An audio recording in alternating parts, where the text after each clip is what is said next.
நம்ம followers and சப்ஸ்கிரைபர்ஸ்க்கு நம்ம கிவ்அவேவா exhibition ticket giveaway கொடுத்துட்டு இருக்கோம். அந்த வகையில இன்னைக்கு நம்ம டிக்கெட் ஒரு பிளேஸ்ல வைக்க போறது இல்லை. ஏன்னா நம்ம ஃபாலோவர்ஸ் நிறைய பேர் வந்து பாத்தீங்கன்னா எடுக்க முடியல அப்படின்னு சொல்லி ஃபீல் பண்ணீங்க. சோ இந்த வாட்டி 5 பிளேஸ்ல வச்சிருக்கோங்க.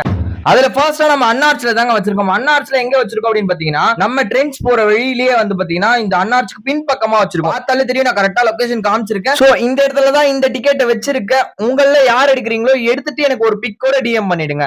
அடுத்தது செகண்ட் பிளேஸா எங்க வச்சிருக்கோம் அப்படின்னு பாத்தீங்கன்னா நம்ம அண்ணாச்சில இருந்து கொஞ்சம் தூரத்துல பாத்தீங்க அப்படின்னா இந்த மாதிரி காலமாடு ஸ்டாச்சு இருக்கும்.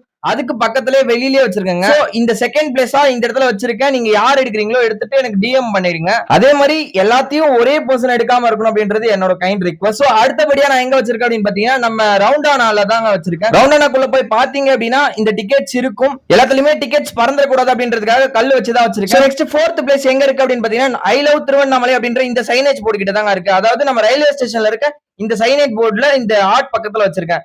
அடுத்து பிப்தா வந்து பாத்தீங்கன்னா அதுல இருந்து கொஞ்சம் தூரம் வந்தீங்க அப்படின்னா இந்த மாதிரி ஒரு கேபின் இருக்குங்க. சோ இதுக்கு ஆப்போசிட்ல இருக்க இந்த இடத்துல தாங்க வச்சிருக்கேன். இதுக்கப்புறம் கொடுக்க போற கிவ்அவே ரெகுலரா தெரிஞ்சுக்கணும் அப்படின்னு நினைச்சீங்கன்னா நம்ம பேஜை ஃபாலோ பண்ணி வச்சுக்கோங்க.